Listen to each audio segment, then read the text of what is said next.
This morning I would like to review what we talked about in class yesterday about doing figures. I think figures are so important. Generally, a figure is, let's take the head. So a figure is generally 6 or 7 heads high. So that's seven heads high, okay?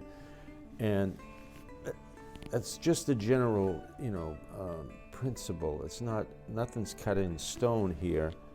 So, some people are obviously taller and shorter, and everybody's different. So, but this is just a general rule. And then, if you look at their shoulders, generally you can put a head on each side of that person, and that's generally the width of a person. Okay. So. The two biggest mistakes that people make when they're doing figures, and number one, they make the head too big.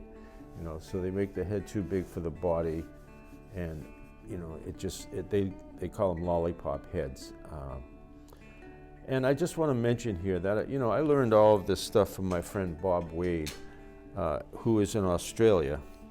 And those of you on Facebook, go to Robert A. Wade in Australia and say hi to him. He'd love to hear from you.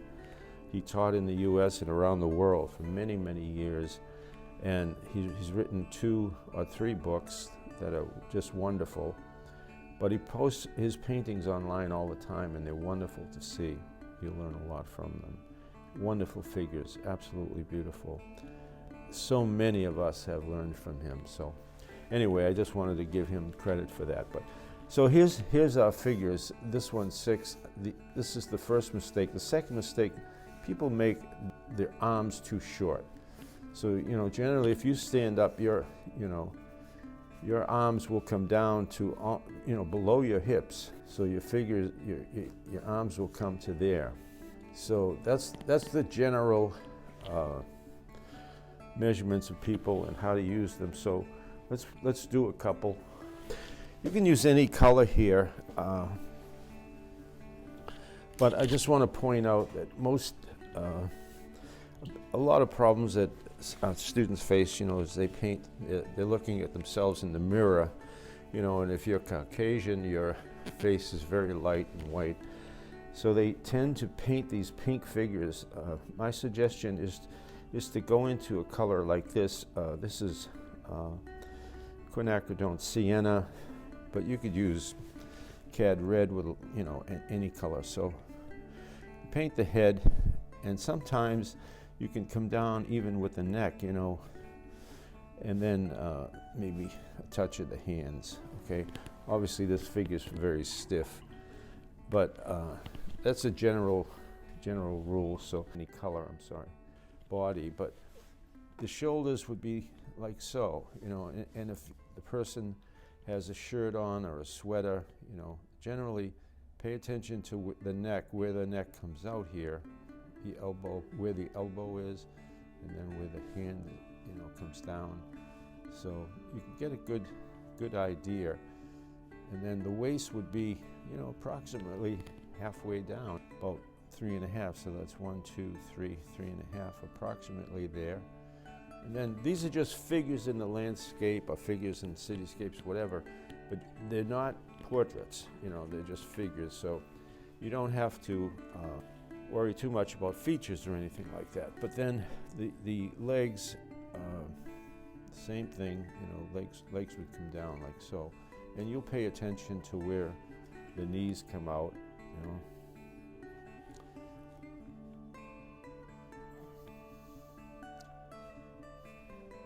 And generally, if you make one a little shorter, it looks like they're walking. And at this point, I wouldn't try figures in a landscape. You really don't need to put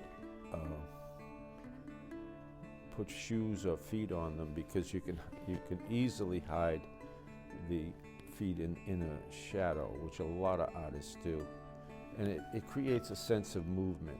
So let's do that. Let's do another one. We'll give him a partner. Women are generally a little bit shorter. Don't have to be, but we'll give her a more colorful outfit here. little, oops, little pink sweater. And generally, if you sort of make that V shape, it looks as though they're walking, you know. So then you can do anything with their hair, but the thing is the shape, you know, get that shape in first. And once you get the shape in, you can restate the color of their face or whatever, you know. So that's just the general rule of figures. So my suggestion is to do many figures. And you know, the other thing that Bob showed us was this crowd scene where you take a bunch of colors, blend them together. So you just take a bunch of colors and spread them out. And then what you can do is just go ahead and put a bunch of heads on them, and you can make the heads different sizes and put some closer together, make some taller. You just pull the colors up there. It's a lot of fun, and then just put some feet on them.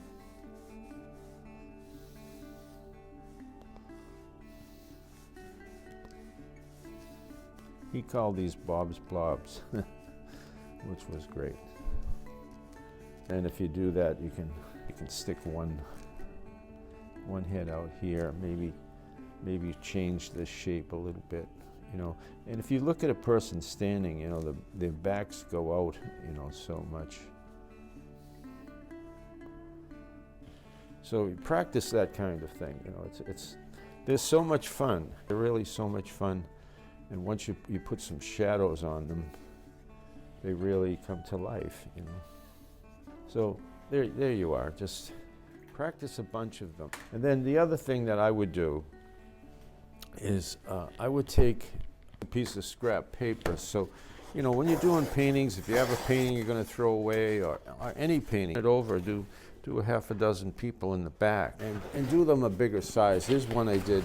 We did this yesterday in class. It's a group of people walking down the street, and they're so much fun to do, and they add so much to your painting. All right, the other thing that I would recommend you do is to go through some, you know, magazines or newspapers, especially action magazines like Running Magazine or Football or whatever you like. They're action figures. So here's some that I just grabbed out of a magazine that my wife Katie had, of people doing different things, and they're all fun. You know, they're all good things. So here's a skier. So what I did here was just to give you an idea.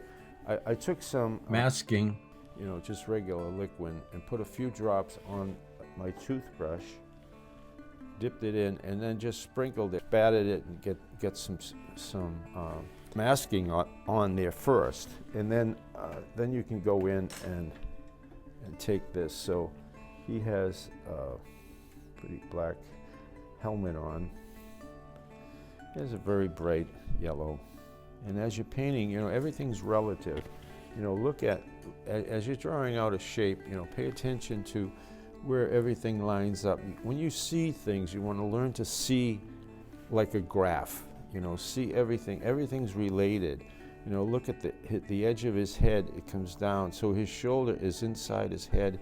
His hand is almost under his shoulder. You know, so if you do that, his shoulder is in here, and his hand is over here. You know, the bottom of his arm is almost equal to his chin. You know, those are the things you want to look at as you're painting these figures in. Okay, they're a lot of fun. You know, it's just, and once you have that masking on, you know, you can just put a suggestion of his leg coming up there, and then also his ski.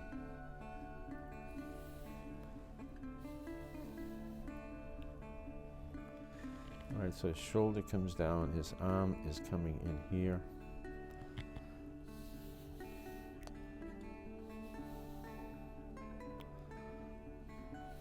Now the other thing we want to do is give him some color in the sky behind him.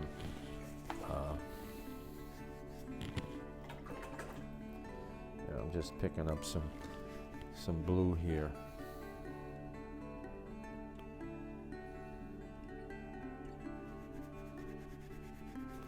I'm just giving you an idea here. I'm not being very careful, but you get the idea and you see what's going on.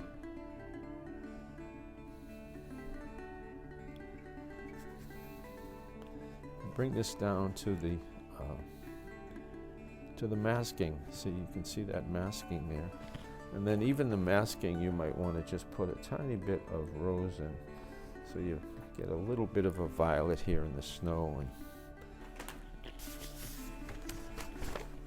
all right, so here he is. He's all dried off. So now we can just take this masking off that I just I threw, and it gives you a nice sense of movement there, like he's going through flying through the snow. Yeah.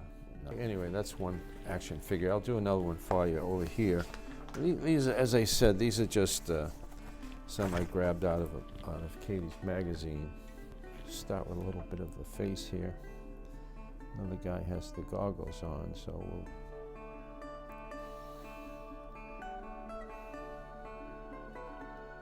look at where his arm is, his leg is going to the outside of his head here. The accessories are always interesting, you know, they always add so much to a painting, to a figure, you know. So that, you know, that's generally it. I'm just trying to give you some ideas, and these are all wonderful, you know. These are skiers, but I thought I had some others, but here's a guy shoveling snow, you know. A lot of fun. Get his face in. Basically just the angle of his face. Okay? So anyway, that's what I would do. I'd recommend that. And the more you do with these, the more fun they become, the more exciting. You really like it. So I hope you enjoyed that, and I hope it helps you practice and bring me in some that you do this week. Okay? Thank you so much. I'll see you next week.